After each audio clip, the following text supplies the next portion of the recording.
Hello friend, good morning. চলে এলাম আবার তোমাদের সাথে একটা নিউ ব্লগ নিয়ে। আমার শরীরটা খুব খারাপ, জানো তো। কাল রাত থেকে প্রচণ্ড শরীরে হাতে পায়ে প্রচণ্ড ব্যথা হচ্ছে, কেন বুঝতে পারছি না। পাগুলো ফুলে যেন 3 গুণ হয়ে গেছে, চোখগুলো ফুলে গেছে, মুখটাও ফুলে গেছে।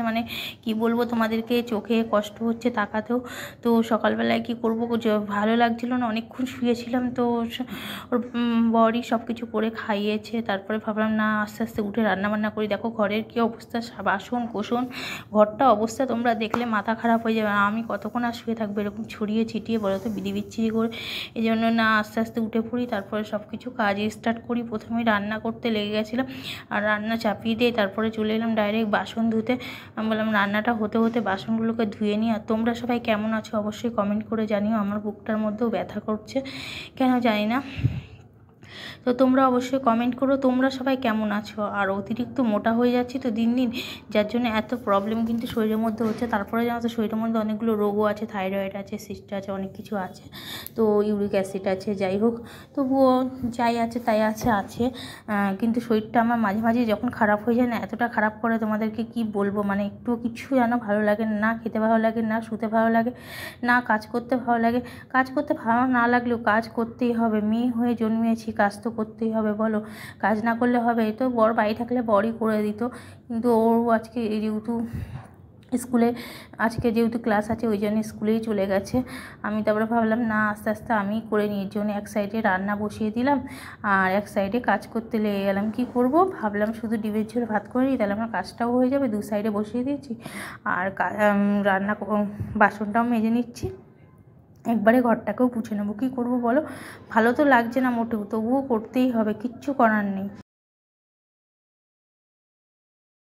যাই হোক, তোমাদের সাথে গল্প করতে করতে দেখো বাসনটা ধুয়ে নিয়েছি আর কিচেনটাও সাফ করে নিয়েছি, আর ঘর মুছতেও স্টার্টিং করে দিয়েছি। ঘরটা মুছে নিই একটুখানি, কোনো রকম গোছ করে ঝাড়ু আর মারিনি, একবারে টেনে দিচ্ছি ঘরটাকে। এদিক ওদিক দেখো না কী অবস্থা, কী হালো হয়ে আছে। ওই জন্য ভাবলাম হাতে করেই টেনে দিই, তাড়াতাড়ি হয়ে যাবে। ভালো লাগছে না একদম, তোমাদেরকে কি বলবো, একটু ভালো লাগছে না। মাথা ব্যথা এত যন্ত্রণা করছে, তোমাদের কি বলবো, বলার মতন কিছু নেই।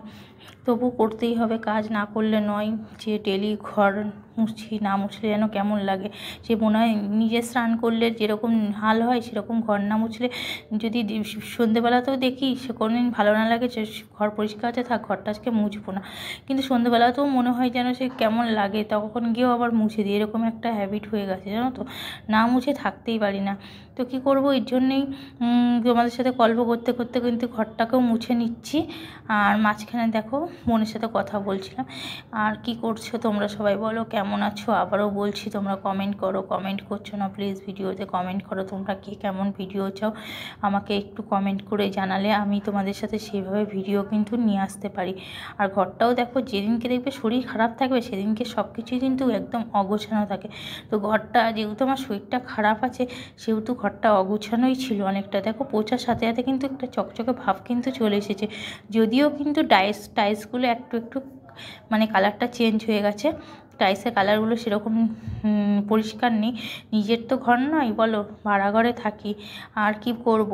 তো তবুও বারবার করে পোছাতে টাইলসগুলো যেন দূর থেকে চমক করে চমকে চমকে উঠছে। টাইলসগুলো যেন জানিয়ে দিচ্ছে যে আমরাও আজকে শান্তি পেলাম মোছানোর পর, এরকম অবস্থা। তো তারপরে মুছতে মুছতে শুধু ঘর আর হলরুম কিচেন তো নয়, আবার বাইরেটাকেও আমার সাফ করি, না হলে ভালো লাগে না, যেন একদম ভালো লাগে না, কেমন লাগে যে যখন কপাট খুলে রাখবো পুরো বাইরের ধুলোটাও বাইরে ঘরে চলে আসবে। এর জন্য সমস্ত কিছু কিন্তু এক হাতেই সাফ করি।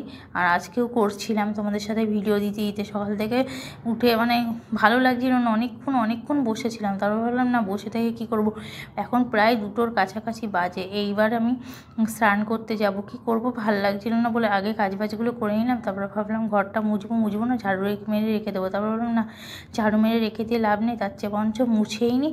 মুছে একবারে তারপরে স্নানটা কমপ্লিট হয়ে গেছে, বাইরেটাও মুছে নিলাম, আর এবার স্নান করতে চলে যাচ্ছি। তো ভিডিওটা এখানেই শেষ করছি, আর এগোচ্ছি না ভিডিও নিয়ে, তোমাদের সাথে বেশি দূর যাচ্ছি না। ওকে, তো তোমরা সবাই কেমন আছো আবারও তোমাদের বলছি, লাস্ট টাইমেও তোমরা সবাই কেমন আছো অবশ্যই কমেন্ট করতে ভুলো না। আবার দেখা হচ্ছে নেক্সট ভিডিওর সাথে, ততক্ষণের জন্য সবাই ভালো থেকো, সুস্থ থেকো। Bye bye friend, love you, bye by.